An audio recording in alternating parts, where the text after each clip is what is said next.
Aí só um minutinho que ele já vai começar a gravar. Aí, tá gravando já. Tá compartilhando já, né? Tá.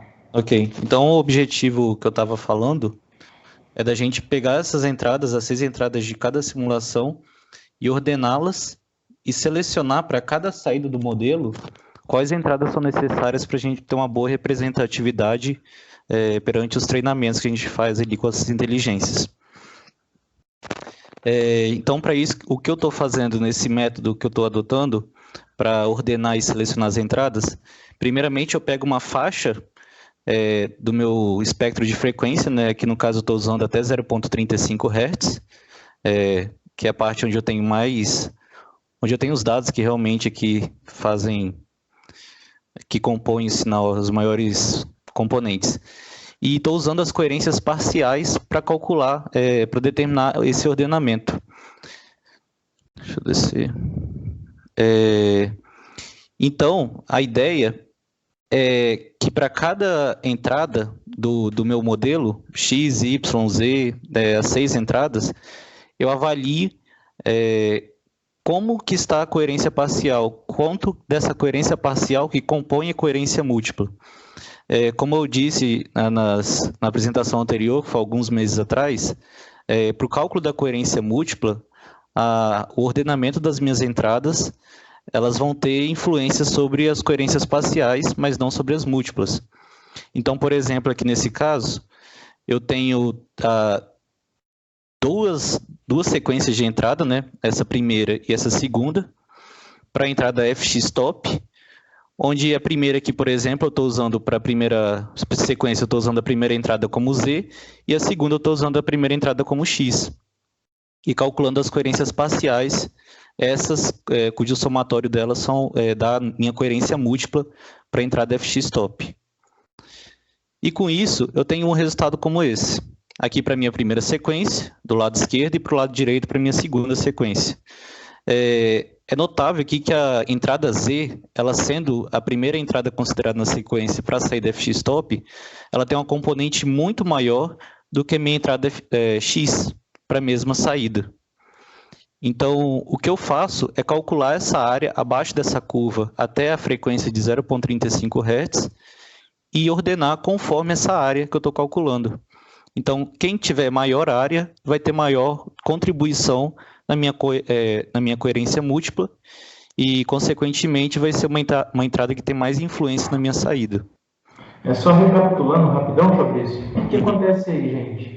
Então, a gente tem as 6 entradas, né? O XYZ, XYZ e a saída do FX-top. O Fabrício, quando ele fala de coerências parciais, é a relação, por exemplo, da saída com o X, depois com o Y, depois com o Z, então são essas as parciais. Então nós temos 6 parciais e o conjunto dessas 6 parciais leva uma geral, né? Que é a múltipla, né, Fabrício, você está dizendo? Isso. Né? O somatório de todas as parciais leva que é o múltipla. somatório de todas as parciais. Essa múltipla, essa final, nunca muda. Ela sempre é igual. Só que as parciais, elas mudam dependendo de das entradas. Do tipo assim, se eu ordeno XYZ e XYZ, eu vou ter um valor para elas. Elas vão ter uma cara. Só que se eu ordenar diferente, elas vão ter caras diferentes. Sendo que a múltipla se mantém. Isso vem porque a ideia do processo, da metodologia eu tenho a entrada Z, então calculo a coerência parcial da entrada Z. As outras entradas que vêm na sequência vão ser como se eu estivesse tirando um pedacinho do sinal, a Z tirou um pedação do sinal, depois veio a X, tira mais um pedacinho, depois a Y, outro pedacinho, e assim por diante, vocês entendem? Isso então aí. É por isso. Então a gente vai tirando as componentes que correlacionam as entradas com o crescimento da ordem, né? Isso. Que ele ordena as entradas. Isso é o que acontece, pode acontecer na física real mesmo, tá? Uhum. Beleza? Não sei se eu consegui pegar não, mas... Porque assim, imagina só, Ludmar, você tem lá 6 entradas atuando no sistema ao mesmo tempo e a saída.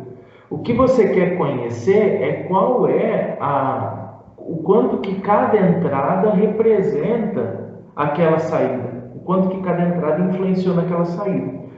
Isso, matematicamente, como que a gente pensa? Eu vou colocar essas entradas de uma forma ordenada, né? E aí eu vou ver o quanto que está saindo daquela, o quanto que de cada entrada está gerando aquela saída. Eu não entendi esse ordenado. O que você chama de entrada de uma forma ordenada? É porque assim, ó, a gente poderia colocar x, y, z, x, y e rz. Quando eu coloco nessa ordem, eu Não, calculo... o que você chama de ordem? Por que você está falando da ordem? Que a ordem aí você monta uma série e faz a coerência. Você faz uma série conjunta, uma única série com todas as entradas? Não, na realidade não. Na realidade, as coerências parciais, essas coerências, elas geram a soma delas dá a coerência total. Não é Tudo bem bem, uma mas série, o que que você não faz por exemplo, a coerência de você está interessado no fx, de z com fx, de y, de x com fx, de y com fx, independente uma da outra? Então, não. É esse que é o ponto. E como é que é Não feita a conta? Então, funciona da seguinte forma, né? Eu tenho um sistema, que no caso a gente pega aquele sistema MIMO e considera ele como sistema MISO. E essas entradas, as 6 entradas do sistema, elas têm correlação entre elas.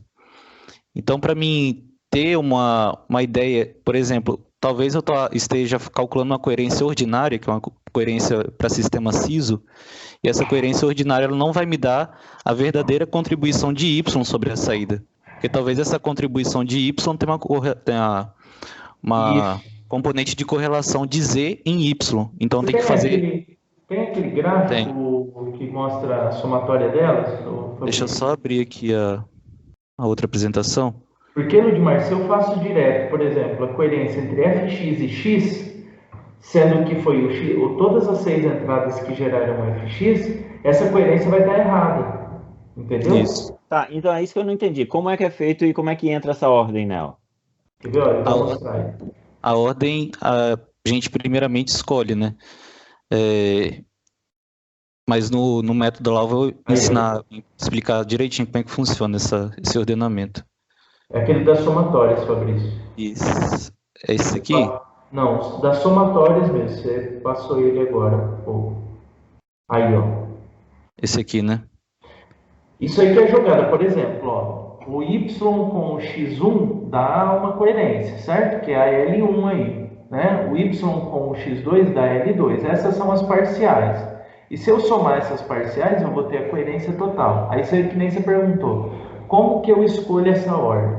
As entradas, elas são correlacionadas, mas eu não sei exatamente como que ocorre essa correlação, né? Então, eu vou impor isso, Ludmar. A gente até determinou uma forma de se fazer isso, que o Fabrício vai explicar depois. Mas eu escolho. Então, eu vou lá e escolho qualquer uma delas como sendo a primeira. E depois eu coloco a segunda, a terceira. A ordem é por mim, tá? Só que depois, para ficar mais interessante para o nosso resultado, para o que vocês vão fazer aí, a gente mudou isso, tá? Aí eu vou explicar agora como é que funciona esse ordenamento. Então, aqui, isso aqui é mais para mostrar como que a influência, a sequência adotada, ela tem influência sobre o resultado parcial. Essa aqui foi a primeira entrada escolhida, X e a Z, né? E a Z tem muito mais componente do que a X para a entrada FX top. Deixa eu passar aqui. Então, acho que eu posso pular. A ideia... Deixa eu vir logo aqui aqui fica mais fácil. O que eu faço é o seguinte: eu tenho essas 6 entradas e eu calculo a coerência. Eu considero cada uma dessas entradas como sendo a primeira de um sistema.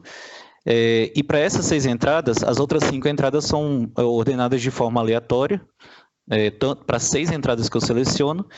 E nessa posição, por exemplo, aqui para a primeira entrada que eu seleciono, que eu escolho, eu vou ver qual dessas entradas que vai ter a maior área abaixo da curva de coerência parcial. Então, por exemplo, aqui para FX top, a gente viu anteriormente lá que, considerando a entrada X como sendo a primeira, ela tem a menor tem uma área menor do que comparada com a entrada Z. E isso ocorre também para as outras 4 entradas que estão aqui, sem ser a X, né? Então eu seleciono a Z como minha primeira entrada. Então eu fixo essa entrada e passo para a segunda, para a ordem superior, né? Que seria a segunda entrada que eu vou ter que escolher. E dessa forma eu vou fazendo. Então eu fixei aqui, no caso, a entrada Z, e agora para as outras entradas eu vou avaliar novamente como que está a área abaixo da curva dessas entradas. Vocês entenderam, gente? Mais ou menos, por exemplo, essa parte quando você está na segunda camada aí, vamos dizer assim, né? Isso. Vamos chamar Sim. assim, por exemplo, você está avaliando o X, você já sabe que o Z é a principal, porque você olhou a parcial de todas as 6, né? Você Exato. olhou a parcial de todas as 6. Exatamente. Aí depois você vai olhar só das outras 5 que sobraram, mas agora, nesse momento, quando você está analisando, por exemplo, o X, não é só o sinal do X, né? É um X que contém Z, é isso? Como é que... É um X que perde a componente de relação com Z. Exato, porque é na sequência, entendeu, Bernardo? Quanto maior a ordem, tipo, por exemplo, o Y não tem a componente de X nem de Z. RY, eles vão perdendo as componentes das entradas de ordem inferior. As componentes do que? Tipo, tipo relação, né? Pois é, porque é uma conta que eu não conheço, mas... Tá, acho que a ideia eu entendi. Você desconta o que já foi considerado na de ordem superior, vamos dizer assim. É que eu não sei exatamente o que, mas eu entendi. Tipo, eu entendi. Você desconsidera o que já foi avaliado e meio que só o que é novo, vamos dizer assim, o que é único aí dela. Você desconta a influência do Z e do X. Para escolher essa terceira coluna, você desconta a influência do Z e do X para gerar aquela resposta. E vai fazendo isso na sequência. E por exemplo, na terceira coluna, né? Eu vou manter Z, mantenho X, e aqui eu crio mais 4 sistemas, e os 4 sistemas são avaliadas a terceira posição, né? Para ver qual delas que vai ter maior área abaixo da curva. Isso. Sim. Não, o que eu ia falar é que assim, entendi o princípio de por que você tem que definir tudo na ordem e mais ou menos o método, né? Mas assim, eu só não... O que é retirar? Como eu falei, essa parte da influência, o que é concretamente, né? Tipo, o que é a influência? Tipo, isso tá lá no relatório 2, nesse último relatório, né, Fabrício, que a gente entregou a coerência. Não tá a clusterização, mas a coerência tá lá com as equações, Bernardo. Tá lá o fatorial, lá, os equacionamentos, tá lá. Beleza. Mas acho que pode seguir, até porque tem a hora aí do... O que é importante aqui, só para destacar um negócio, por que a gente faz essa... Depois o Fabrício vai mostrar um pouquinho mais, mas por que a gente faz essa sequência? Porque a soma dessas coerências parciais, né, ela leva a coerência total, que no final vai dar 100%, vamos dizer isso, né? Vai dar 1 lá. Pode ser que não seja 1, né, Fabrício? Mas vai dar 1. Isso. Qual que é a importância aqui? Por exemplo, se o Z, nessa ordem, é responsável por 80% da geração do FX, né? Da área da coerência lá. Se eu somar o X vem mais 10%, o Y mais 5%, a gente atinge, vai chegando perto de 100%. Então a gente determina um limite, né, inferior, no qual a gente quer representar a saída. Então, o Fabrício vai mostrar, mas, por exemplo, se eu tiver 90% de coerência, já gerando o final, 90% da área, eu já reduzo, eu já não preciso usar as da frente para gerar aquela saída. Vai lá, Fabrício. Beleza. Aí aqui um outro exemplo com a entrada MZ, mas o mesmo princípio também. E agora eu vou mostrar exatamente isso que o Aldemir falou. Eu tenho a minha coerência múltipla, né, que é dada pelo somatório das coerências parciais. E essa coerência múltipla vai me dar um valor de área abaixo da curva dela. Isso para cada saída do meu modelo. A ideia é fazer isso que eu vou mostrar aqui agora. Aqui eu tenho um exemplo para a saída MYSEG, de uma simulação N lá da direção norte, e para ela eu tenho 3 entradas, RY, RX e X. Então eu escolhi essas 3 entradas para representar o meu modelo. Essas 3 entradas, o somatório delas está dando essa linha em azul, pontilhado, né? E essa linha azul, como esperado, ela é menor do que a minha coerência múltipla, que é a minha linha em preta. E essas 3 entradas, ela representa, quando comparo a área abaixo da curva da coerência múltipla e a área abaixo da curva desse somatório dessas 3 entradas, 81,89% da minha área total da coerência múltipla. Então, seguindo aqui, adicionando mais uma entrada, na verdade que adicionei mais 2, então adicionei aquelas 3 entradas, né, que são essas primeiras, a entrada RZ e a Z. Então aqui eu tenho 5 entradas das 6. Para essas 5 entradas, para a mesma saída, né, o MYSEG, eu já agora tenho uma área abaixo da curva igual a 96,03%. E dessa forma eu vou fazendo. E quando eu boto 6 entradas, as 6 entradas eu tenho 100%. Então, a ideia que eu adotei aqui é de determinar um parâmetro, por exemplo, que os meninos estão testando isso lá acho que atualmente eles estão usando 90%, mas um parâmetro que vai dizer quanto por cento da minha área da coerência múltipla eu quero que a minha sequência de entradas que eu ordenei representa, considerando essa área abaixo da curva, né? Então, quantas entradas eu vou precisar, por exemplo, para atingir 90% da entrada múltipla da área abaixo da curva de coerência múltipla? Então, essa que é a ideia. E como a gente pega na sequência, sempre é que deu a maior coerência, coerência parcial, quer dizer que a gente vai ter sempre o mínimo de entradas possível para dar esses 90%, entendeu? Isso. Aí aqui eu tenho outro exemplo para FXTDP. Com 3 entradas com essas 3 entradas eu consigo 89% já. Com mais uma 93% e com 6, 100%. Aí agora eu tenho aqui os exemplos. Pode? Vai lá, Marcos. Você voltar lá naquele gráfico lá, por favor? Qual desses? Qualquer um desses aí. Por exemplo, esse aí, tá bom esse aí. Primeira pergunta, eu queria fazer o seguinte, ele foi construído e a área pontilhada ela foi construída em função da ordem das entradas, certo? Isso. Se você mudar a ordem, você já tem uma área verde diferente. Sim. Isso, provavelmente uma área menor. Isso, porque eu estou entendendo que essa aí foi o que, digamos assim, você maximizou. Portanto, se você trocasse, por exemplo, ali o RY com o Z já teria, o RY já teria uma influência do Z que ficou mascarada por ele estar em primeiro, quero dizer, o RY. Então, a ordem aí está levada em consideração. Isso é um aspecto. E o outro aspecto é, quando Aldemir, você fala em reduzir a quantidade de entradas, você se refere, na verdade, a reduzir esses graus de liberdade. É isso que você quer dizer? Isso, essa ordem, que manda essa ordem.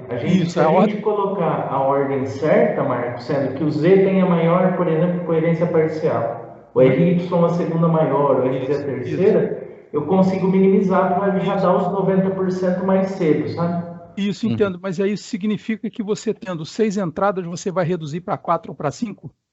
Para 3, às vezes a gente pega só 3. O Z e já dá. Aí, consequentemente, aquela sua primeira camada de entrada da rede vai diminuir, vai sofrer um impacto muito grande, que ela vai cair quase a metade. Exato. Isso tudo com o intuito de tentar acelerar, né? Exatamente. Tá bom, Ou mesmo vocês, lembra que vocês usavam lá no Exxon Grid, lá para o TDP, não usava algumas entradas e ficava bom, melhor o resultado? Isso pode ser utilizado para determinar aquilo, até para validar aquele resultado que vocês têm lá. Mas você está querendo dizer que algumas entradas poderiam perturbar o resultado? Porque aconteceu, lembra isso do já TDP? muda um pouco, assim, a minha pergunta não foi nesse sentido, minha pergunta mesmo foi de não gastar muita energia para ficar calculando alguma coisa, mas o que você está querendo dizer é que eventualmente uma entrada poderia perturbar o método, gerar um ruído. Se ela tem coerência muito baixa, você quando coloca ela, Marcos, ela vai atrapalhar a rede, vai atrapalhar o grid. Não, tem tudo a ver, só não tinha apontado um pouco nessa direção. De tal forma que você consegue, digamos assim, ordenar, quero dizer, sequência, você consegue fazer uma sequência em que você consegue colocar por último um grau de liberdade que não sofresse influência dos outros, e se ele estivesse lá à frente, ia mascarar isso. Porque ele ia pegar carona. Exato. Tá bom, obrigado. Aldemir, vocês já confirmaram isso, assim, vocês já testaram isso? Eu falo assim, confirmaram o efeito dessa coerência no resultado da estimativa, a qualidade da estimativa, assim, Sim. Vocês já conseguiram mostrar o benefício de aplicar isso daqui? Vocês têm isso? Sim, sim, eu não tenho eles aqui, Ludmar, mas já vimos que os resultados eles ficam mais interessantes, sim. Por tempo computacional de treinamento da rede, né? O tempo computacional já é o primeiro, assim, né? Ele não diminui, por exemplo, assim, os resultados podem ser iguais, né? Mas com tempo computacional já menor quando a gente usa essa metodologia. A gente não teve pior em resultado, em nenhum caso. Em alguns casos, melhora. Nesse relatório não tem não, né, Odemir? Nesse ainda não. Não. Agora, na semana que vem, a gente já mostra isso para vocês também. Agora, já que o Ludmar já antecipou e fez a pergunta quanto a ter aplicação, que eu até julguei que vocês não estivessem só montando isso. Se teve esse ganho que você falou, esse cálculo de coerência ele está muito pesado, quero dizer, ele exige demais para poder depois compensa, né? Existe a compensação, ele é relativamente rápido e em função do ganho que você tem posterior. Para calcular. Quer dizer, para você descobrir quais são os graus de liberdade que você pode preservar. Sim. Para calcular as 1.191 simulações que eu tenho acesso aqui, ele está usando cerca de 120 segundos e é um cálculo que se faz uma vez apenas, certo? Tá bom, não é? Então, eu só fiz essa pergunta já que já se falou aí em aplicação, aí já é importante ter uma ordem. Então, compensa, né? Sim. Porque depois você vai fazer isso uma vez só no início e depois isso vai deixar de ser replicado lá na rede, aquele vai e vem e tal. É porque é uma característica da saída que correlaciona as entradas que geraram ela, né? Então é uma coisa que se calcula uma vez só, né? Entendi. Deixa eu, rapidinho, Fabrício, deixa eu mostrar só um resultado para vocês, já aplicando essa coerência, quer ver? Deixa eu só compartilhar aqui, Fabrício, rapidinho. Deixa eu voltar aqui. Vai sair. Nós vamos ter que acabar mostrando códigos na semana que vem. Ó, vocês também podem seguir também o Marcos e o Bernardo, se eles tiverem disponibilidade, vocês podem seguir aí. Eu pode tenho que seguir sair, a apresentação. Porque grava, né? Depois você pode ver também. Né? Isso, depois eu vejo. Isso. Sim. Você tem reunião, Ludmir? Eu tenho um compromisso. Tem que pegar as crianças na escola. Sim. Esse aí. Ó, esse aqui é só para... fazendo MLP, tá? Não vou entrar em detalhes em tempo de treinamento, de previsão, porque o Stanley vai mostrar hoje esses resultados aqui pra gente. Então, ele pegou um conjunto, uma série para treinamento e estimou essas outras 3 séries que estão aqui, certo? Quando ele foi, isso aqui está só no top, tá? Quando ele foi estimar o FX top, por exemplo, ele usou só a entrada Z e Y. Para o MY top, ele já teve que usar 4 entradas. E essa ordem já é definida aí pela coerência. E para o MZ top, essas 3 entradas, né? E olha aqui os resultados. Em vermelho é a série que ele está usando para o treinamento, que é uma só. Em verde são as séries estimadas, ó, né? E aqui eu tenho os detalhes delas, olha como que tá. Em azul é a série original, e em verde é a série que foi prevista, ó. Olha aí. Tanto para o FX top, MY top e MZ top das séries que a gente tem. Vocês estão vendo? Então os resultados ficam bem bons, assim, né? E a gente tem uma redução no tamanho da rede. Aqui no caso, para um outro cluster, por exemplo, olha só, que num outro cluster isso mudou. Só a Z já foi suficiente para o FX top. Então das 6 entradas eu caí para uma só, né? E os resultados, novamente, em alguns casos a gente tem resultado ruim, vocês estão vendo como está vendo aqui, mas mesmo assim, ó, as séries previstas e estimadas estão bem próximas, né? Aquele que saiu um pouco era o quê? Esse aqui que saiu um pouco aqui é o MZ do top. É uma série. E a gente acha que o que está ocorrendo aqui ainda é problema de clusterização, não é um problema da rede. É porque a série ainda não é tão... Parece, né? Que as outras 4 estão condizentes. Exatamente. Mas o FX se estimou só com Z, né? Porque a coerência era alta lá, né? Isso. Mas aí o MY e o MZ já não foram só com Z, ou foram só com Z? Não, foram só com Z, precisaram de outros. Ah, tá, não, tá aí. Tá, que eu precisaram de outros. Né? Tá, tudo bem. É isso aí.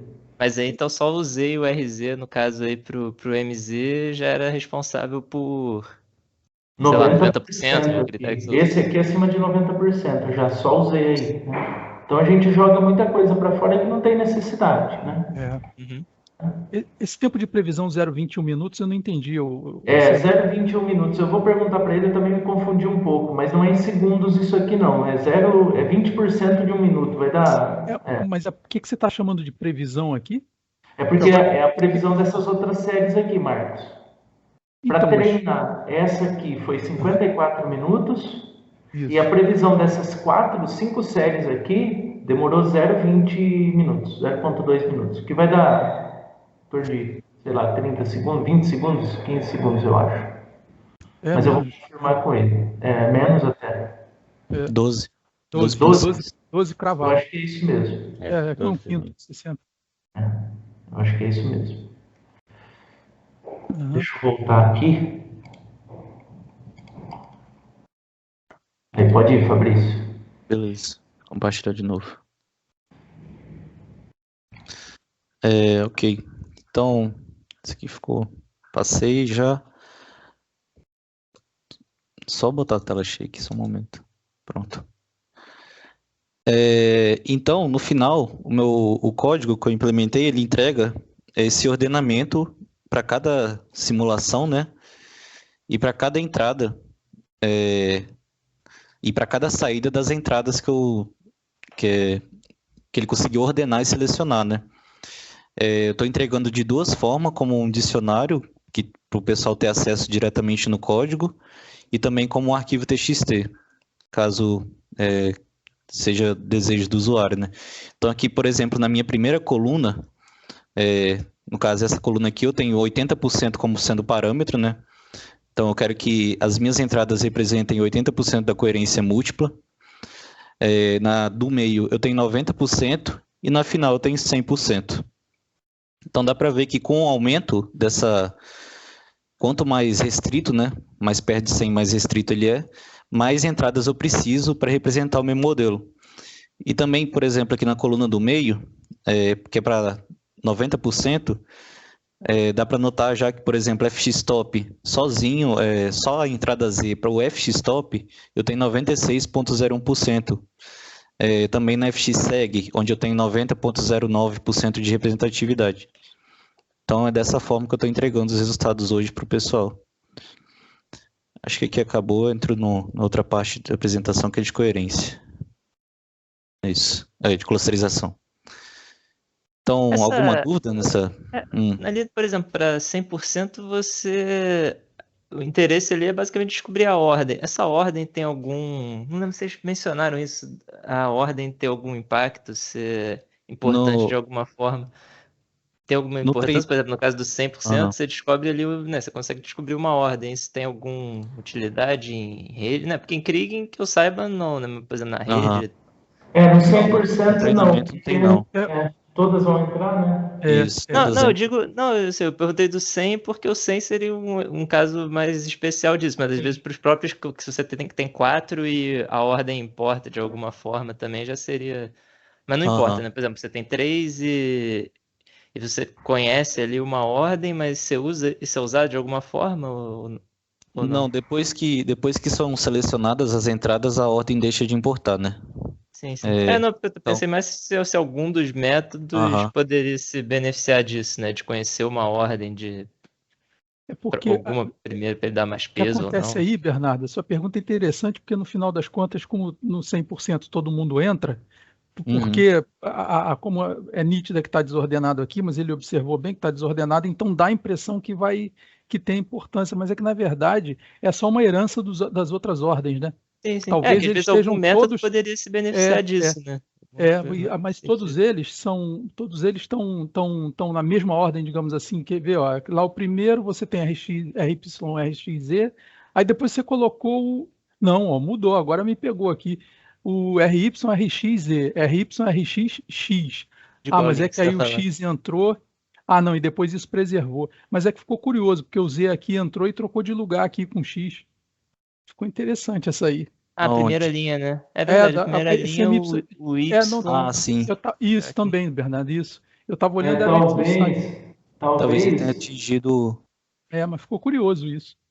Porque seria ZRY, aí você chegou à conclusão que Y está mandando. Porque inverteu o Y com RZ nessa segunda, né? Porque eu estou entendendo que o RZ já teria sido filtrado e ele seria uma coerência menor e ele estaria de carona, digamos assim, lá no Y. Aí em seguida o RZ entrou e jogou no o Y final ele para trás. inverteu os dois, né? Hein? Mas isso aqui eu não tinha notado. Eu também não. Bom que você notou, Marcos. A gente precisa dar uma olhada nisso, Fabrício. Porque ele está fazendo isso em todas, ó. Em várias, Aham. Ele não exclui a que foi selecionado, mas ele inverte a ordem, né? Isso, tem que dar uma olhada nisso. Pois é. Deveria ser meio que um append sempre, né? Deveria ser uma herança. uma herança. fim, né? E eu Isso estou entendendo que a ordem deveria ser algo aí determinante, né? Em todas ele está invertendo. Quando soma uma, Fabrício, ele inverte. Ele tira essa segunda, ele vai para frente. Parece que ele vai jogando antes da última. Talvez isso aqui é coisa de salvar a sequência, né? Porque tá vendo que, por exemplo, a Y ela vai ficando sempre pro final, ó. Às vezes é só justamente só vamos dizer, na hora de montar essa lista aí, Isso, só às vezes, justamente esse append aí que não tá append, né? Ele tá inserir no menos um ali. Mas Fabrício, quando você faz, digamos assim, você pega a lista original e fica avaliando, ou você pega sempre a lista que você já tem pronta e vai fazer a avaliação em cima dela? Tá sempre pegando a lista do início, né? Eu salvo... fazer aquele desconto. Peraí, deixa eu pensar. Pode repetir? Você, quando vai fazendo esse desconto, você vai pegando a lista original e vai sempre considerando, reordenando, ou você está pegando a última lista que você tem e vai descontando? Eu seguro a ordem da minha...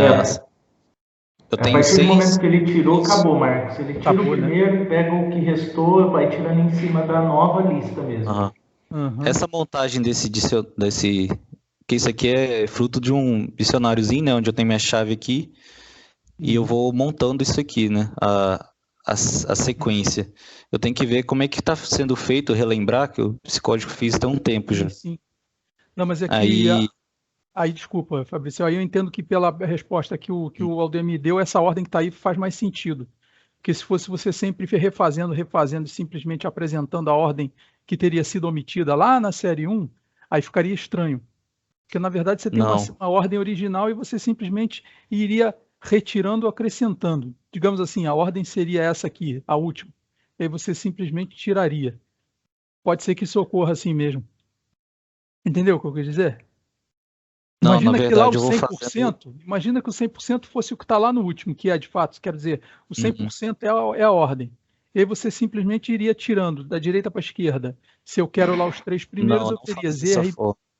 Então, você está sempre pegando atualizada. Então, de alguma forma, a atualizada vai fazer com que a ordem mude. Faz mais sentido do jeito que está aí, você está usando a última, do que esperar que ela se preservasse usando a última. Pode ser. Se você recomeça tudo, aí muito provavelmente ela tivesse que ficar numa ordem fixa. Mas se você está pegando sempre atual, aí você refaz o negócio. Tem que ver, Fabrício, tem que confirmar. Tem que confirmar. Vou revisar. Mas aqui deve ser alguma coisa no salvamento. Isso. Vou checar isso com carinho aqui depois. Beleza. Então, daqui a gente vai pro código agora. Isso, vamos lá para a API. Aqui tá tranquilo, né? Sem nenhuma... Bom, pessoal, aproveitar, eu vou desconectando aqui, tá? Aí eu pego depois. Beleza. Aí, pessoal, posso assistir depois. Valeu, até mais. Pessoal, obrigado aí, até mais. Obrigado Depois a gente volta a conversar, Aldemir. Semana que vem, se der, eu queria mostrar também para vocês essa parte que a gente fez aqui da adaptação da API para rodar, né, junto com a Flex, passar uns casos para vocês rodarem, aí a gente vê. Eu não sei se já tinha alguma apresentação programada para a semana que vem, ou a gente faz isso, ou marca uma apresentação, uma reunião extra, mas a gente conversa depois aí. A gente pode manter nessa terça-feira, fica até mais fácil, aí se apresenta, e depois na outra semana a gente volta a apresentar as coisas daqui. Beleza, pode ser assim. Tá bom, valeu. Até mais, pessoal. Até mais. Até mais. Valeu. Tchau, Então, aqui na API, ela está bem simplesinha de utilizar também. Deixei ela de uma forma bem fácil. Que a gente só tem que fazer o import, né? No caso, a minha classe aqui é coerência múltipla, que é essa que está aberta aqui ao lado. E aqui eu estou usando apenas a simulação, o conjunto de simulações na direção N, para não ficar muito, não demorar muito aqui na hora de rodar. Está levando 2 minutos. Então, a primeira parte, após a gente ter admitir os dados, né, das simulações, eu monto aqui um dicionáriozinho, onde esse carinha ele vai ter como chave o nome das simulações. Por exemplo, lá eu tenho a simulação na direção norte, e esse método ordena ela, nomeia ela de forma que, no caso, são 14 simulações e cada simulação vai ter o nome sendo dessa forma. N, underline, e o número que representa, né, cada uma das 14 simulações. Por exemplo, N1, N2 até N14. E eu monto, no caso, esse dicionário, onde esse dicionário vai ser, cada chave vai ser o nome da simulação e o valor que é salvo, o que é salvo dentro dessa, para essa chave, vai ser um conjunto com as entradas e as saídas para cada uma dessas simulações. E nisso eu chamo o meu método, de coerência múltipla, através do nome aqui que eu renomeei como CoiMulti, mas o método se chama coerência múltipla mesmo, e mando para ele esse dicionário que eu montei. E ele vai inicializar a minha classe. Então aqui ele já rodou, inicializou, e beleza. Após inicializar a minha classe, eu entro então, tem outro método que eu consigo chamar externamente, que é o método sequencia entradas. Ele vai fazer exatamente isso, ele vai sequenciar as entradas e selecionar com base naquele parâmetro que havia mencionado. Esse parâmetro ele pode ter valores entre 0 e 1, né? Que 0 seria 0% e 1 100%, que eu vou botar 75%, por exemplo. E eu mando esse parâmetro dentro através desse método.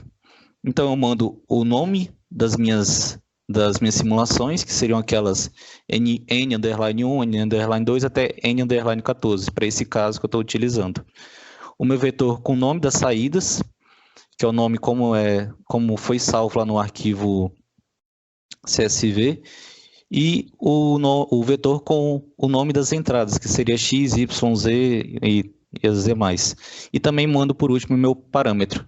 E eu recebo como saída um dicionário que ele vai ter para cada série, né, para cada simulação, ele vai ter para cada saída o conjunto de entradas e o valor que ele que representa, que essas entradas selecionadas representam da minha coerência múltipla. Então, rodando aqui para esse caso, aí que eu botei 75%.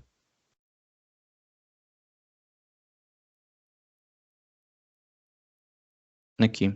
E ele solta o resultado. No caso aqui ele está imprimindo o resultado, porque também tem outro método externo, que é esse print console aqui, onde eu mando o objeto, né, referente à minha classe, e o vetor com as saídas que eu quero que ele mostre o resultado. Ele vai mostrar todos os resultados das minhas 14 séries, 14 simulações. Então, para cada uma delas eu tenho as saídas e as respectivas entradas para atingir aquele parâmetro de 75%. Então, essa aqui seria a primeira parte, referente a sequenciamento e selecionar as entradas. Alguma dúvida até aqui? Não, tá. Não, tranquilo? Uhum. Beleza. Ok. E aqui eu tenho minha segunda parte. Oi, por que está assim?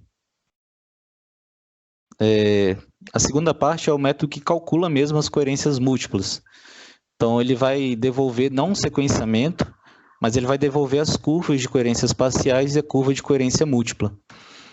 Aí que também é um método que eu chamo externamente, onde eu tenho que mandar o objeto referente à minha classe, né, que é o objeto criado lá na inicialização dela, e eu mando uma sequência de entradas.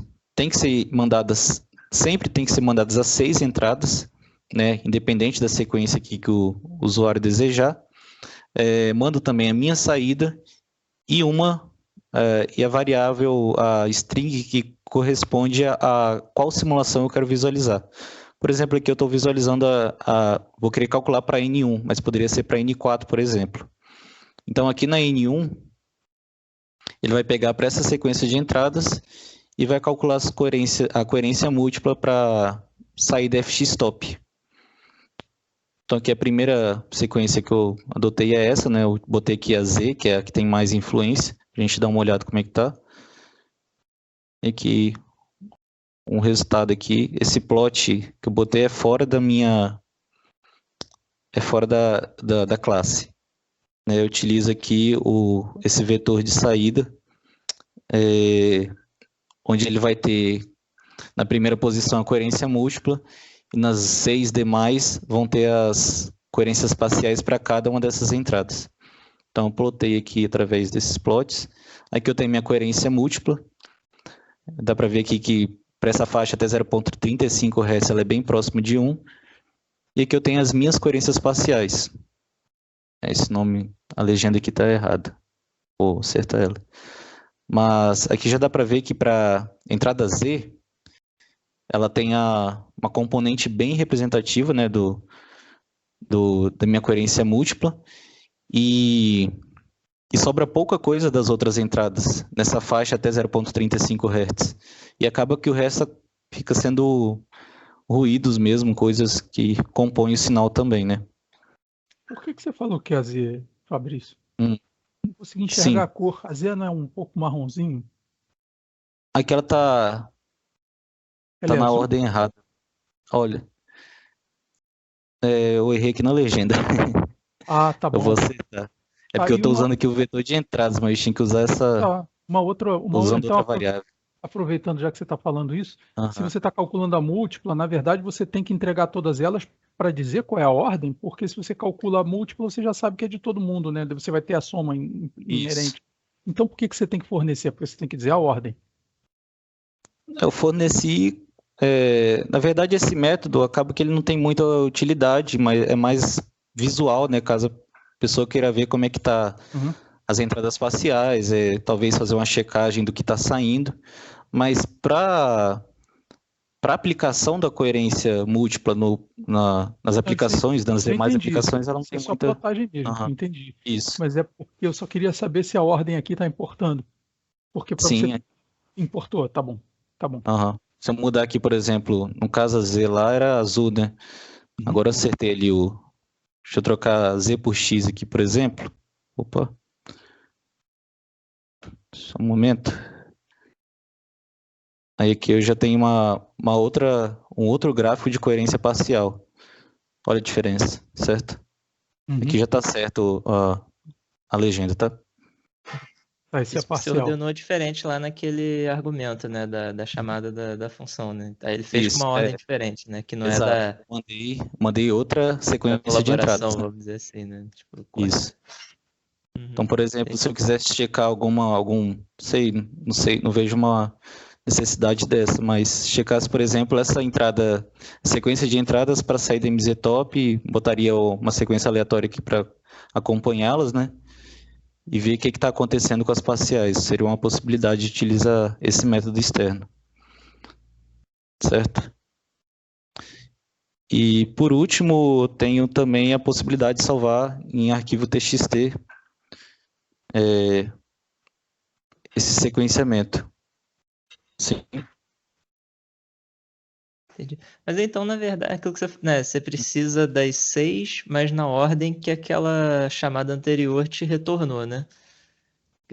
Nessa chamada final aí, do cálculo das parciais aí, né? Você tem que entrar com as 6, foi aquilo que você tem que entrar com a lista das 6, mas já na ordem de prioridade, vamos dizer assim, né? Eu entendi assim. Para fazer que é o que sai do bloco anterior, né? É o que o bloco anterior te dá. Talvez só para N menor que 6, né? Por exemplo, se você especificar um percentual, aquela coisa toda, né? Mas então você tem que usar o resultado do anterior aí para dentro, né? uma coisa puxa a outra. Isso pode ser o resultado anterior, mas o intuito desse método é te dar a possibilidade de ter as curvas, né? Sim, Não sim. ficar só numa coisa que onde eu tenho só as entradas e as saídas e não sei o que está acontecendo, certo? Uhum. Mas diga assim, Aí você ter as curvas coerentes, vamos dizer assim, com o que você quer, você tem que entrar com a ordem que... Isso, Porque senão fica aquele que você dizer. mais bagunçado lá que você mostrou, trocando X pelo Z Esse por aqui, X, né? Quando Esse você aqui, né? trocou lá e rodou de novo, não fica... Aham. Aí se eu voltar aqui, ele vai me dar aquele caso lá onde Z tem a maior componente, né? Isso, e que seria mais interessante. Isso, exatamente. Aí, por exemplo, talvez fazer uma checagem, algo do tipo, se eu mudar aqui uma sequência de entradas, eu vou ter um resultado diferente, Isso. visualmente eu consigo ver qual que tem mais influência, certo? Isso. Essa não seria uma ordem boa, essa aí, por exemplo, em comparação a outra. Exatamente. Exato. Eu só estava confusa porque eu acho que as cores não estavam batendo. Aí você falou aqui.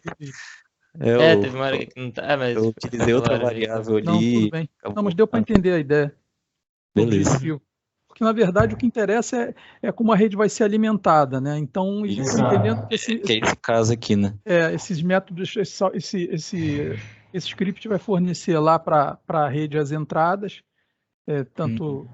na verdade, assim, quais são as entradas, né? Independentemente da ordem. Isso. Também estou entendendo isso. Você chegou a uma ordem tal que foi melhor, mas essa ordem só serviu para filtrar a coerência.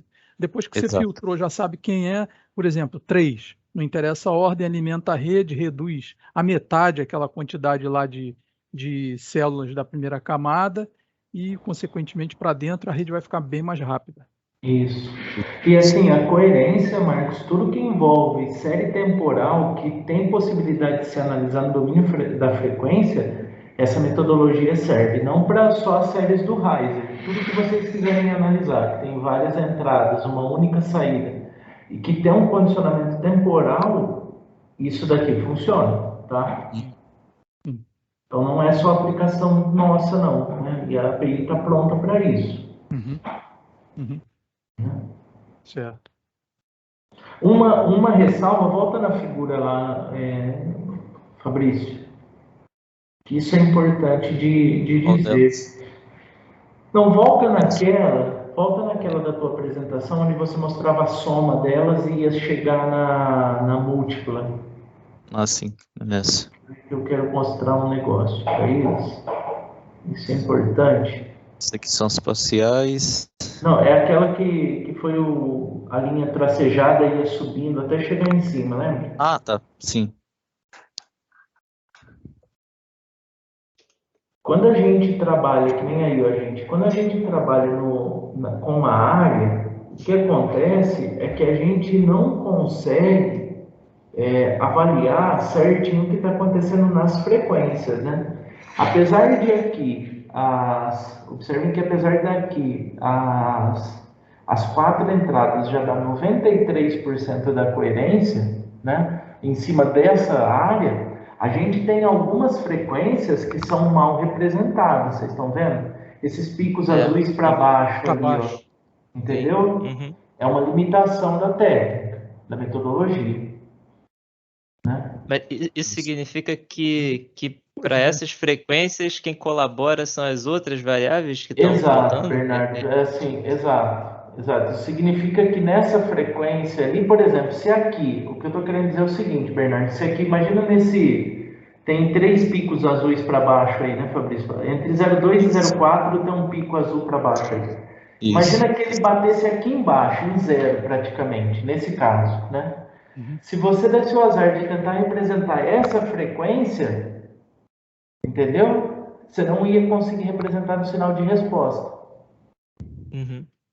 Entendeu? Ia ser falho, você não ia conseguir representar, porque a resposta naquela frequência não tem nada a ver com essas 4 entradas. Depende totalmente da outra resposta, da outra entrada que você não está aí. Entendeu? Na verdade, o que você faz aí é como se fosse um grande balanço, em vez de você ficar fazendo avaliações pontuais, né? Exato. E toda vez que você faz balanço, no todo você acerta, mas você não sabe o que aconteceu. Isso, pontualmente. É o preço que se paga. Mas, de qualquer forma, assim, a gente observa que são aí pelo menos assim uns 3 pontos que estão... E ainda assim, também a soma delas todas, se a gente for olhar a linha preta, Não é na tão primeira, alta, né? a primeira até ela condiz com a realidade, as outras duas nem tanto, mas de qualquer forma também elas baixam, né? Mas pode acontecer, Marcos, por exemplo, de estar lá no RX, por exemplo. O RX ter só o RX uma frequência específica, entendeu? Entendi. E aí a gente acaba jogando fora isso, na verdade, e aí faz esse efeito aí. Exatamente. E se for uma frequência importante, a gente acaba jogando fora. Então, é importante, fez essa análise toda, mas deu um resultado. O que eu quero dizer é o seguinte: é importante avaliar esse gráfico. Uhum. Uma coisa também de se, levar em conta também que esse gráfico abaixo da curva preta aqui, né? Isso é o que as entradas representam do sinal de saída, né? Tudo que está acima dele são as outras influências, né? Tipo, falta muita coisa aqui, né? Por exemplo, se eu usasse todas as entradas, eu ainda teria muito ponto para atingir a coerência 1 para essa faixa, certo? Isso. Você fala nas frequências mais altas, né? Esse é outro ponto importante também. A gente está considerando que... Mas se a gente pega a FFT do sinal, a DFT do sinal, vocês vão ver que as excitações elas estão bem na região de até 0,35, né, Fabrício? O resto... né? Sim. Não, o que eu queria dizer é que para a representação 100% do sinal, teria que dar uma coerência múltipla nessa faixa até 0,35 igual a 1, né? Então sim. tem muita coisa que as entradas em si não compõem ainda, mesmo que usando todas, não compõem o sinal. Então, isso é coisa do modelo mesmo. Mas... E assim, apesar de acima de 0,35 estar dando uma coerência aí, a gente tem que entender que a resposta de vibração é muito baixa nessa região. A coerência existe, mas a resposta de vibração é bem baixa, né? Então, por isso que não tem interesse. A definição da faixa que a gente vai analisar para essa área em verde tem que ser baseada na DFT do sinal. Né? Certo. É isso, né? Se vocês tiverem mais alguma dúvida, gente. Tá. Você me desculpe, eu tive um atraso hoje porque eu tinha um compromisso de médico e acabou que eu não consegui chegar em tempo aqui. Eu não sei o que vocês já conversaram antes. Mas então eu só queria fazer uma pergunta em função de um ponto que o Ludmar observou na última reunião, era em relação a aquelas comparações de desempenho de tempo. Vocês chegaram já a discutir alguma coisa? Eu não sei. Assim, se discutiu, não precisa de falar de novo, não, que eu pergunto para eles depois aí, para o Bernardo, para o Ludmar. Você fala de qual? Daquele MOI lá, aqueles que eu estava apresentando, Marcos? Não, quer dizer, tudo, né? Não era em relação a desempenho, quando o Ludmar disse o seguinte, que ele tinha feito uns testes com as alterações que ele fez na API que vocês mandaram. Então, ele também chegou e fez a comparação lá com o Exxon Grid em relação ao Kriegen de Exxon Grid que ele tinha e comparado com o KPLS que estava lá disponível via aquela API, e ele tinha feito comentário de que ainda estava muito lento em função até do que vocês também tinham demonstrado, lembra? Isso, exatamente. E aí, se não me engano, eu acho que você tinha dito, e eu posso estar errado, tá?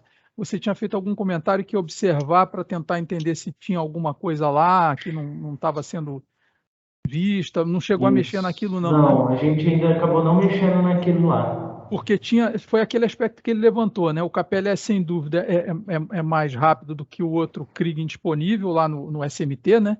No entanto, ele tinha constatado que o Exxon Grid ainda era muito mais rápido do que o KPLS, pelo menos da forma com que ele tinha feito, né? Pode ser também que ele tenha feito alguma coisa ali que esteja amarrando. Mas o problema é que a ordem de tempo de consumo que você tinha reportado batia com o que ele tinha... Mais ou menos, é isso aí mesmo. Era mais ou menos. Eu, sinceramente, nem tenho esses números na cabeça. Mas eu me lembro dessa informação. Isso, mas é isso mesmo. Aí o Ludmar me mandou até uma mensagem esses dias falando sobre um tal de Numba. Não sei se vocês conhecem, que é um compilador para Python. Para acelerar os códigos. A gente já fez isso no SMT e não conseguiu acelerar os códigos. Quer dizer que o código já está bem bom, assim, bem implementado, né? O que a gente fez agora... Pode falar, Bernardo. Não, só comentei que eu não conhecia, não. Chama Numba. Nunca usei. Depois você dá uma olhadinha, assim, ele mostra, inclusive, eu vou te mandar até o vídeo que o Ludmar mandou, vou mandar para vocês, inclusive, no caso que ele usa aqui, é absurdo, assim, o tempo computacional que ele consegue, com o Numba, acelerar, é impressionante, né? Mas a gente já usou e não conseguiu nada assim melhor, né? Muito pouca diferença, né? E aí o que a gente fez, Marcos, foi ir atrás de outras metodologias Kriging para acelerar. E a gente descobriu esse Fast Kriging, que eu estava apresentando agora há pouco. Eu não vi então, né? Você não viu? Não, pera lá. Não, eu não vi porque eu cheguei com meia hora. Você entrou depois. Mas aí até nessa linha, por isso que eu até quase que interrompi ali, você me desculpa, mas é que eu julguei até que você já fosse comentar em relação a... Você tinha feito uma pergunta sobre aquela função de correlação na última reunião, e o Exxon Grid, curiosamente, pelo menos assim, até onde a gente tem observado, ele tem aquela função de potência, e não tem aquelas outras todas que envolvem otimização, aquelas funções lá de chapéu, aquela coisa, e aquilo, assim, aquela de potência, nesse pacote SMT, vocês não chegaram a usar aquela de potência, se é que ela tem disponível lá, né? Porque é curioso. Então, ele não tem, Marcos. Não, isso é curioso, pois é. Isso na época que a gente estava até escrevendo aqueles artigos que depois a gente acabou nem colocando, assim, aquilo chamou a atenção da gente, porque o Exxon Grid era muito singelo. E bom, né? Mas a gente nem tinha essa noção de desempenho não, tá? O que chamava atenção, eram 2 pontos lá que chamava atenção, mas o outro não vem ao caso. Mas esse era o fato de que ele só tinha lá, assim, aquela funçãozinha, e ela parecia meio contraditória, assim, a função, porque eu acho que ela nem formava direito um chapéu, ela formava uma outra coisa meio diferente, mas enfim. E no SMT não tem essa função. Não tem. O SMT, ele não tem... A gente tem o Kriging ordinário, né? Mas acima, que é o mais simples que tem no SMT, mas nada daquela da região de busca, do chapéu, nada disso. Pois é, não seria o caso de... Você acharia que essa função de correlação interferiria em alguma coisa no Kriging? Porque, na das contas, assim... Fora o KPLS, que eu estou querendo dizer, o KPLS é um incremento ali a mais e tal, que vai fazê-lo mais rápido do que o outro. Mas se o Exxon Grid sem o KPLS ainda consegue ser mais rápido, seria o caso até de alguma forma tentar lá no SMT implementar essa função, substituir a que tem e testar? Mas é isso mesmo, Marcos, que a gente está fazendo o seguinte agora. O Fabrício, eu vou te mostrar uns resultados aqui.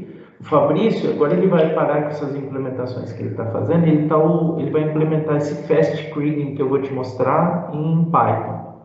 E depois disso, a gente vai buscar o Exxon Grid para ver o que ele faz e testar nos nossos casos, entendeu? E não na API tentar passar o que ele faz lá em Excel, mas para Python, para ver o que a gente consegue fazer com ele. Entendeu? Entendi.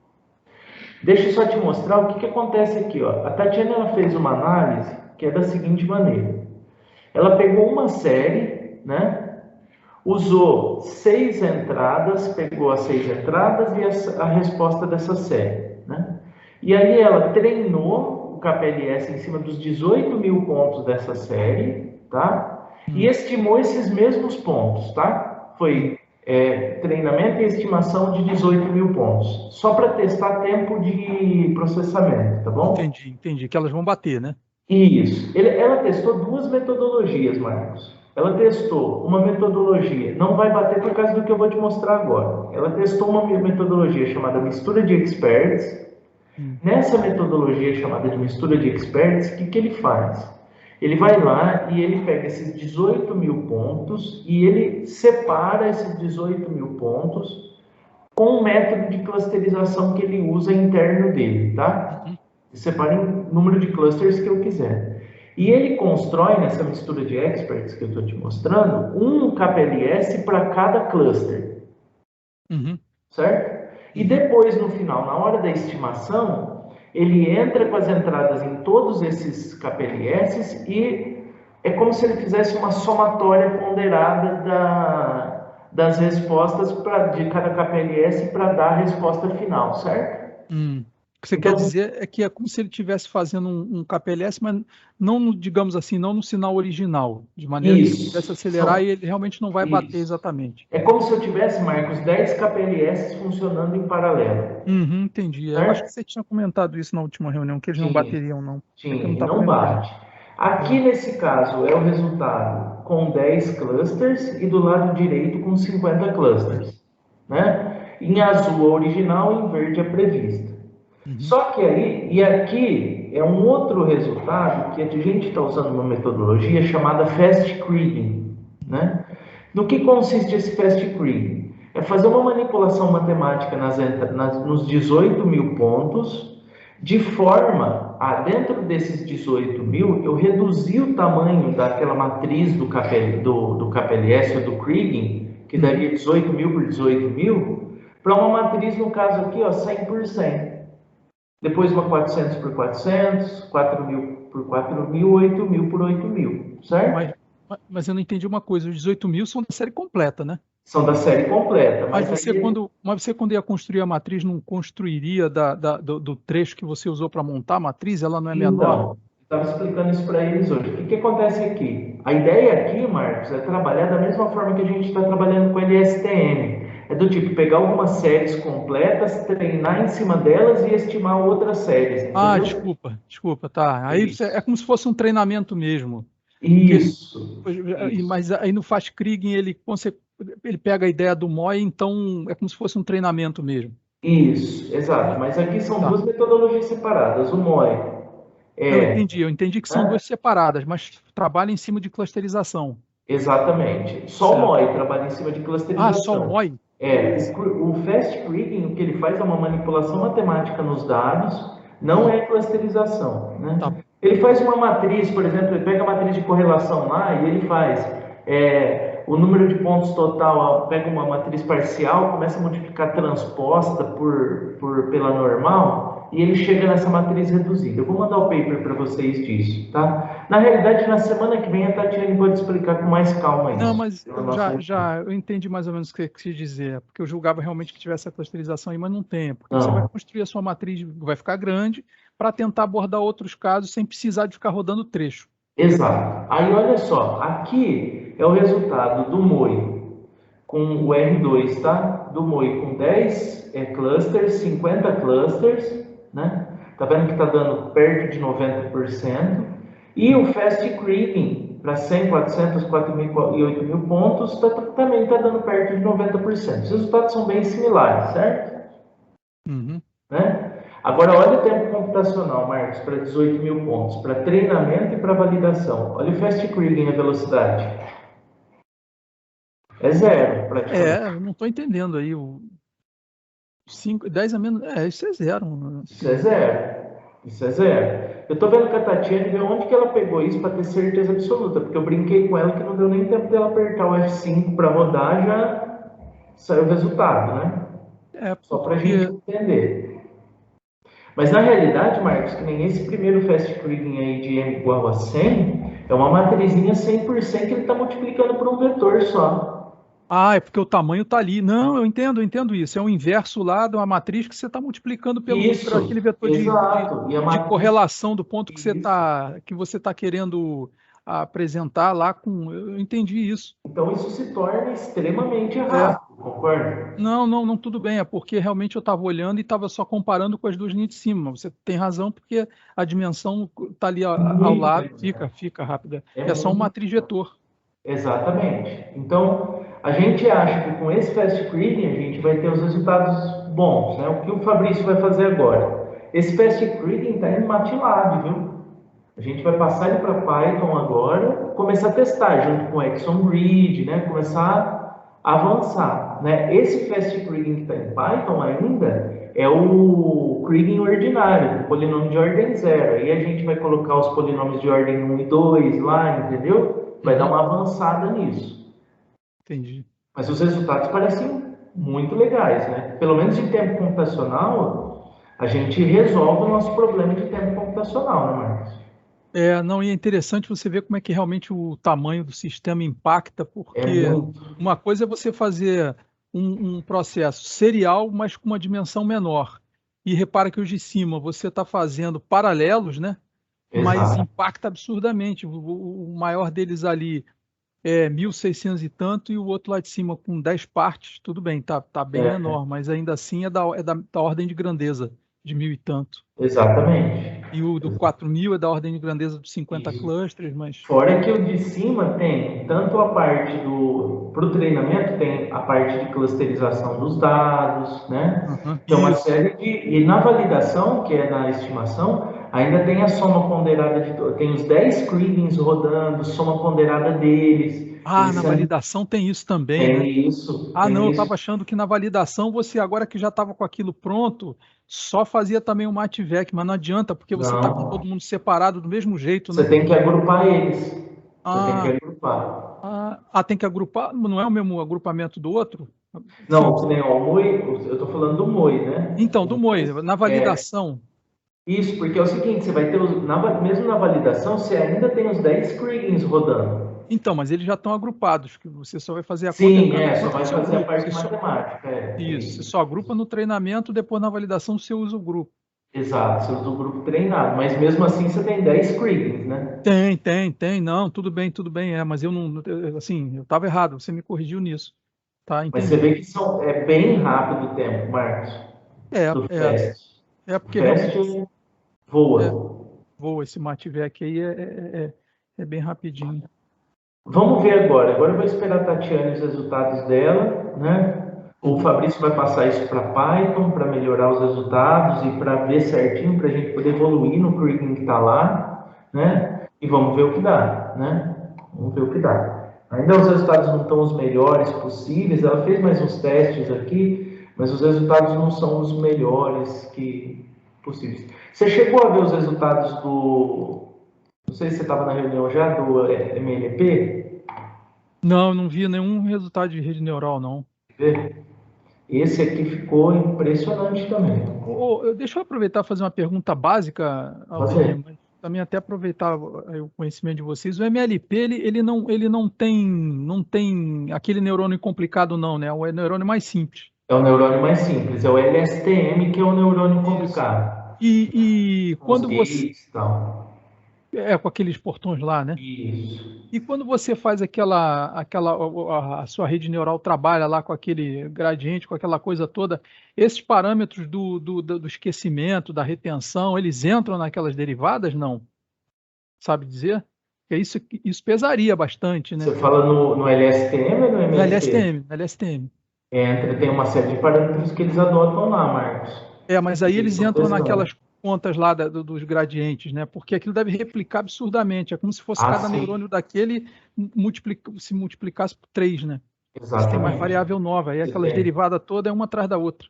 Exatamente. Porque deve Fica ficar mais pesado complexo. aquilo, né? O Marcos não é absurdo, mas também está longe do que, pelo que o Ludmar estava falando, está longe do que vocês querem. Uhum. Né? Uhum. Aqui, ó, para MLP, tá? A gente separou em 500 clusters todos os sinais e trabalhamos em alguns clusters, tá? Já usando coerência. Você viu sim, por causa do Isso aí eu vi, 019. Você viu sim. Você viu sim. Sim, via, porque tudo isso era MLP. Não, vi sim, Tudo claro isso era MLP, né? É. Você vê que assim, a série temporal está sendo bem representada, né? Pela gente treinar em uma só e estimar todas as outras, né? Uhum. Tá sendo bem representado. E só me ajuda aí também, eu sei que é pergunta muito básica, mas é importante para estruturar aqui na cabeça. Aí, por exemplo, esses seus MLPs aí estão com quantas células lá na camada de entrada? Por exemplo. Marcos, na camada de entrada tem o Z e o Y de entrada. Por exemplo, isso. Aí tem Vai dois. ter, se eu não me engano, eu acho que vão ser 2 pontos. Isso aí, mas são 2 pontos, mas para vários passos de tempo, né? Agora eu não sei aqui quantos passos de tempo no passado ele usou, se foram 100. Tá, aí seriam 200, pronto. Aí seriam 200 pontos de entrada, Isso. Exatamente. Mas ele não informou aqui, ó. E aquelas camadas internas estão com quantas? Porque... Marcos, eu acho que ele usou 2 camadas internas, só que eu não lembro, 2 ou 3, mas eu não lembro quantos neurônios tem lá dentro, sinceramente. Não, é só para ter a ideia na cabeça, porque no final das contas, como a gente percebe que a rede consome muito, aí dá curiosidade de saber, Sim. pelo menos assim, qual é a estrutura da máquina que está ali dentro, né? Sim, eu não lembro, mas eu vou pedir para ele atualizar aqui. Na semana que vem a gente já deixa isso bem claro para vocês na apresentação. Eu acho até que vocês já tinham colocado isso, se colocaram, mas é que eu também não me recordo, não. Por isso é No que eu relatório eu acho que tem alguma coisa já disso, não é? mas eu ia me referir ao código, quando vocês apresentaram o código da última vez. Sim, do LSTM, né? Isso,